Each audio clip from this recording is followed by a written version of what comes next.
अगर हमारे इलाके में पुलिस भेजी गई, अगर हमारे घरों की चार और चार दीवारी के तहत इसको पामाल करने की कोशिश की गई, तो रब्बे काबा की कसम कोई पुलिस वाला वापस शहर में नहीं आएगा। ये हमारा ऐलान है।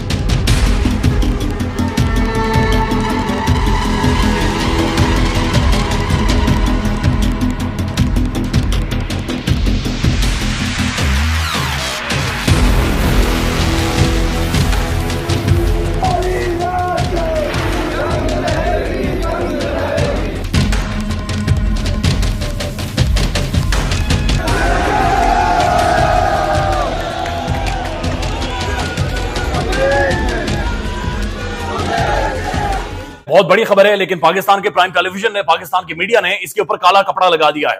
खबर इतनी बड़ी है कि ये फटकर बाहर आ रही है और सूरत हाल इंतहाई खराब होती जा रही है। आजाद कश्मीर में इस वक्त अवाम सड़कों पर है। हालिया तारीख की सबसे बड़ी अवामी मुजाहिमत कश्मीर के अंदर जारी है। लोग निजाम से बागी हो गए, निजाम के खिलाफ मुजाहिमत कर रहे हैं और निजाम को कटहरे में लाकर अवाम ने खड़ा कर दिया है। अवाम मुजफ्फराबाद की तरफ जा रही है और मुजफ्फराबाद जो आजाद कश्मीर का दारुल हुकूमत है उसे चारों तरफ से घेरा जाएगा। उसके बाद अवाम कह रही है कि हुक्मरान तबका अशराफिया हमारे साथ बैठे और नेगोशिएट करे। अब जो अवाम मुजफ्फराबाद की तरफ जा रही है ये हजारों में नहीं है, ये लाखों में भी नहीं है, बल्कि ये मिलियंस में है और ये मैसिव खौफनाक किस्म की डेमोन्स्ट्रेशंस हैं। मैं साफ विजुअल्स भी आपको दिखा रहा हूं, ये हर शहर के विजुअल्स हैं, ये हर गांव के, हर देहात के विजुअल्स हैं। गुज़श्ता 24 घंटों की जो सारी कहानी है वो आपके सामने रख देते हैं, लेकिन उससे पहले दो वाकयात आपको बताने बहुत जरूरी है। ये दोनों वाकयात पंजाब में भी किए गए। पंजाब का रिस्पॉन्स क्या था और कश्मीर का रिस्पॉन्स क्या है और ये कितना खौफनाक हो सकता है वो आपको बताते हैं। डडियाल जो एक तहसील है वहां पर जब वहां के असिस्टेंट कमिश्नर ने अवाम के ऊपर शेलिंग की, लाठी चार्ज किया, और ये वही पंजाब का मॉडल है।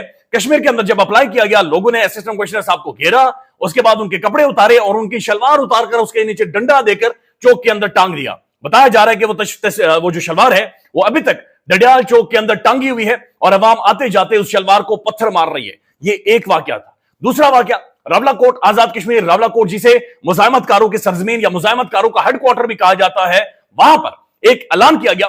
बड़ा वाज़ेह तौर पर ऐलान था और ऐलान यह था कि अगर कोई भी बंदा, कोई भी पुलिस वाला या कोई भी एफसी का एहलकार हमारे घर के अंदर घुसा, हमारी चादर और चार दीवारें का तकद्दुस पामाल हुआ, तो ना तो वो पुलिस वाला बचेगा, ना वो पुलिस वाला वापस अपने घर जाएगा, और ना ही वहां के जो एमएलए हैं, वहां के जो पॉलिटिशियंस हैं, उनका घर या उनके घर की दीवारें या उनके घर की चादर और चार दीवारी बचेगी। अवाम शदीद गुस्से में, खौफनाक गुस्सा है जो कि पनप रहा है। रावलाकोट में क्या हुआ है, पहले ये ऐलान सुन लें।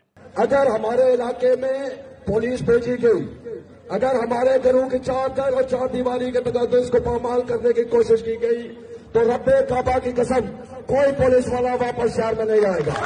ये हमारा ऐलान है। हम इस समाज से पहुंच चुके। अगर हमारे घरों के अंदर हमारे बुजुर्गों पे हाथ डाला जाता है, हमारी खवातीन को हरासा किया जाता है, तो किसी एमएलए का घर महफूज नहीं रहने देंगे। ये सारा हाल पूरे आजाद कश्मीर में है, हर जगह पर है।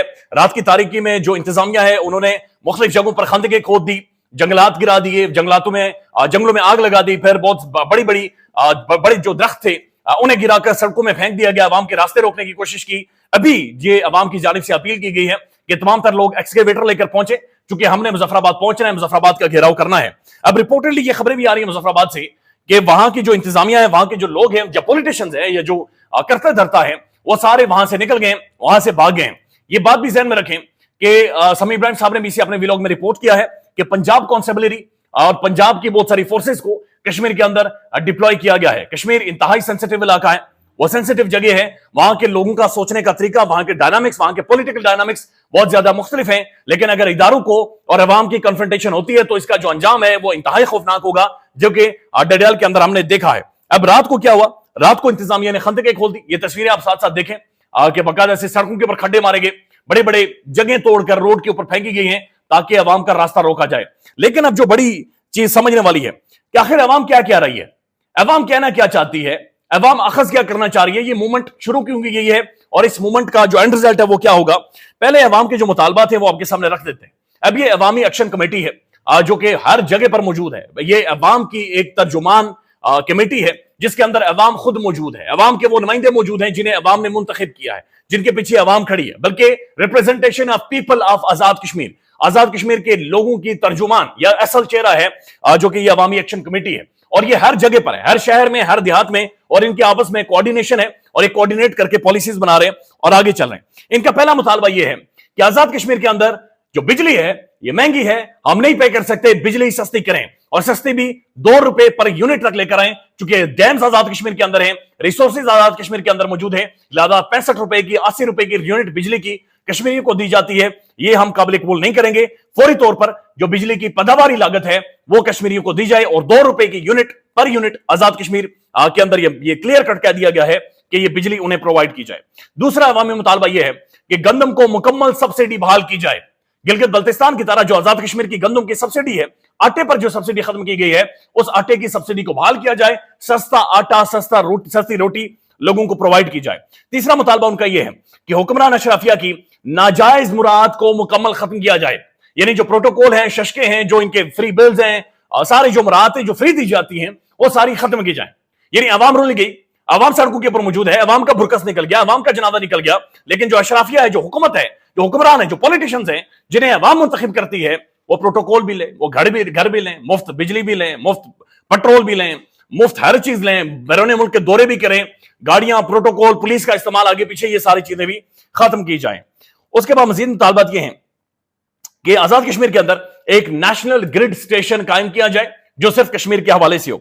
आजाद कश्मीर को लोड शेडिंग फ्री जोन करार दिया जाए कि कश्मीर के अंदर बिजली पैदा होती है, लिहाजा कश्मीर को free load shedding free zone करार दिया जाए। हुक्मरान तबकात की मुराद खत्म होनी चाहिए। तमाम हाइड्रल पावर प्रोजेक्ट्स आजाद कश्मीर के तहवील में दो। तमाम जो प्रोजेक्ट्स हैं वो आजाद कश्मीर की तहवील में होनी चाहिए, आजाद कश्मीर की हुकूमत की तहवील में होने चाहिए, ना कि पाकिस्तान से मैनेज किए जाएं, ना कि पाकिस्तान से कंट्रोल किया जाए। तो ये वो सारे मुतालबात हैं, ये सारे अवामी मुतालबात हैं, ये पॉलिटिकल नहीं है, इसीलिए अवाम सड़कों के ऊपर मौजूद है, अवाम प्रोटेस्ट कर रही है, एहतजाज कर रही है। अब कुछ एक रद्दअमल है आपके सामने रख देते हैं और ये बड़ा खौफनाक रद्दअमल है। लोग भी पाकिस्तान में बातचीत कर रहे हैं, सवालात उठा रहे हैं। हामिद मीर साहब ये कह रहे हैं कि this is Muzaffarabad today, thousands of Kashmiris violated the old colonial black law section 144 के कश्मीरियों ने सेक्शन 144 की धज्जियां उड़ा दी हैं, पांव तले रौंद दिया है। They came out from their homes on feet, वो पांव पर यहां पर पहुंचे, यानी चलते हुए, ट्रांसपोर्ट बंद है। No transport was used due to the wheel jam strike. They are demanding tax free electricity from Mangla dam and subsidy on bleed flour. यानी कि उन्होंने क्लियर कट ये कह दिया है कि जनाब कोई गाड़ी नहीं चलेगी, पूरी रियासत बंद है, स्कूल्स बंद है, बैंक्स बंद है, कॉलेजेस बंद है, यूनिवर्सिटीज बंद है। और उनका यह कहना है कि जब तक ये आटे की सब्सिडी और बिजली सस्ती नहीं होती, लोग अपने घरों में नहीं जाएंगे। बल्कि बहुत सारी जगहों पर ऐलान कर दिया गया है कि एंड टाइम तक, यानी अगर कयामत तक भी हमें यह प्रोटेस्ट जारी रखना पड़ा तो जारी रहेगा, लेकिन अब हम वापस अपने घरों की तरफ नहीं जाएंगे और ये मामला इस तरह से अब खत्म नहीं होंगे। अब मजीद सोशल मीडिया पर अब ये कुछ डेवलपमेंट्स हैं। ये यूसुफ सईद साहब है, ये लिखते हैं, आजाद कश्मीर का दारुल हुकूमत मुजफ्फराबाद इस वक्त श्रीनगर के मनाजिर पेश कर रहा है। हुकूमत मुखालिफ मुजाहिरीन पर पुलिस की जानिब से शदीद शेलिंग और डायरेक्ट फायरिंग हो रही है। मुजफ्फराबाद शहर के मुख्तलिफ मुकामात पर झड़पें जारी हैं। नीलम पुल के मनाजिर, वहां पर स्ट्रेट फायरिंग वहां की पुलिस ने की है, या फिर जो पंजाब से पुलिस गई है वहां पर उन्होंने जाकर फायरिंग की है। अब ये पुलिस को भी समझना चाहिए कि ये हालात मुख्तलिफ है, डायनामिक्स मुख्तलिफ है, लोगों के सोचने का तरीका मुख्तलिफ है। ये टैक्टिक्स जो पंजाब के अंदर इस्तेमाल किए गए वहां पर नहीं हो सकते। वहां पर रद्दअमल आएगा और ऐसा रद्दअमल आएगा कि फिर मुश्किल हो जाएगी, बहुत ज्यादा मुश्किल हो जाएगी। फवाद चौधरी साहब लिखते हैं, आजाद कश्मीर के मामलात पर फौरी तवज्जो की जरूरत है। हर मामले का हल लाठी गोली में तलाश करना हमाकत है। सियासी जमातों को फौरी तौर पर बातचीत करके जज्बात ठंडे करने चाहिए। आग बुझाने की जरूरत है। मुजाहिरीन पर तशद्दुद और गोली मामलात मजीद अबतर करेगी, मजीद खराब कर देगी। मलिहा हाशमी साहबा लिखती हैं, आजाद कश्मीर में तस्वीर का वो रुख जो गालिबन अवाम तक नहीं पहुंचा। पुलिस ने अवाम पर लाठी चार्ज में पहल की थी। पुलिस ने पहले जुल्म किया, उसके बाद जाकर असिस्टेंट कमिश्नर और लोगों के कपड़े उतारे गए हैं और उनको बाकायदा से घेराव किया गया है और उन्हें घेरे में लिया गया है। लिहाजा पाकिस्तान का जो अंग्रेजी अखबार है डॉन न्यूज, वो इस हवाले से लिख रहा है, फिर ARY न्यूज इस हवाले से खबरें रिपोर्ट कर रहा है। और इससे पहले जब डडियाल के अंदर आज से तकरीबन 16 से 18 घंटे पहले वहां पर शेलिंग की गई, वहां पर अवाम पर लाठीचार्ज किया गया, तो बताया जा रहा है कि जो अवामी एक्शन कमेटी है उसके 70 लोगों को मजीद गिरफ्तार किया गया और उन्हें जेलों के अंदर डाला गया है। आजाद कश्मीर का कोई शहर ऐसा नहीं है जहां पर लोग ना मौजूद हो। मैसिव डेमोन्स्ट्रेशन है, तमाम तर शहर, हर शहर के लोग इस वक्त सड़कों पर मौजूद हैं और उनके अवामी मुतालबात है।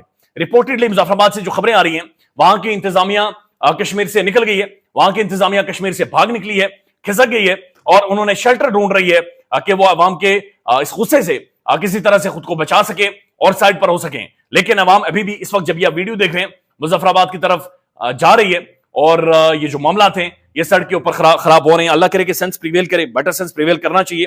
अवामी तहरीक है और ये हुकूमत गिराने के लिए नहीं है, ये बगावत नहीं है किसी के खिलाफ, बल्कि ये चंद एक अवामी मुतालबात हैं जो कि बुनियादी जरूरियात है वो मांग रहे हैं। लेकिन आज से नहीं मांग रहे, 1 साल से मांग रहे, और 1 साल से हुकूमत को वो टाइम दिए हुए थे, लेकिन हुकूमत उनकी बात मानने को तैयार नहीं है। लिहाजा सूरत हाल खौफनाक डेवलप होगी, अपडेट करेंगे। ख्याल रखिएगा, अल्लाह हाफिज। पाकिस्तान में इस वक्त सबसे बड़ा मसला बोलने का है। पाकिस्तान में बोलने नहीं दिया जाता, जुबानें खींच ली जाती हैं, डर है, खौफ है, टेरर है। पाकिस्तान का मीडिया मुकम्मल तौर पर कंट्रोल्ड है, वेल मैनेज्ड है, एक मैसिव सेंसरशिप है। इसी तरह का दबाव पाकिस्तान में siyaasat.pk भी फेस कर रहा है, जिसे पाकिस्तान भर में गुज़श्ता कई महीनों से मावरा आइन, मावरा कवानीन मुकम्मल तौर पर बंद कर दिया गया है, मुकम्मल तौर पर बैन कर दिया गया है। siyaasat.pk की नशरियात को लिमिटेड करके पाकिस्तान में छोड़ दिया गया है। तमाम तर कानूनी मुआवज के ऊपर आवाज उठाई गई, दस्तक दी गई, लेकिन हर तरफ से खामोशी है, सन्नाटा है, कहीं पर कोई सुनवाई नहीं है, कोई सुनने को तैयार नहीं है। लेकिन इसका हल क्या है? क्या खामोश हो जाएं? क्या सवाल ना करें? क्या मालूमात आप तक ना पहुंचाएं? क्या इंफॉर्मेशन आप तक ना पहुंचाएं? मालूमात भी पहुंचेगी, इंफॉर्मेशन भी पहुंचेगी, सवालात भी उठेंगे, लेकिन अब आपने रोल प्ले करना है, आपने अपना किरदार अदा करना है। और छोटा सा एक प्रोसीजर है, प्रोसेस है, उसके बाद आप अपना किरदार अदा करें और हमारी मदद करें। पहले आपने यह करना है कि हमारे यूट्यूब चैनल को सब्सक्राइब करना है, उसके बाद ज्वाइन के बटन के ऊपर जाना है, क्लिक करके हमारा मेंबर बनना है। या फिर दूसरा ऑप्शन यह है कि आपने वीडियो की डिस्क्रिप्शन में जाना है, वहां पर पैट्रियन का लिंक मौजूद होगा, उस लिंक के ऊपर क्लिक करें और हमें सपोर्ट करें, हमारा हिस्सा बने, हमारी ताकत बने। ख्याल रखिएगा, अल्लाह हाफिज।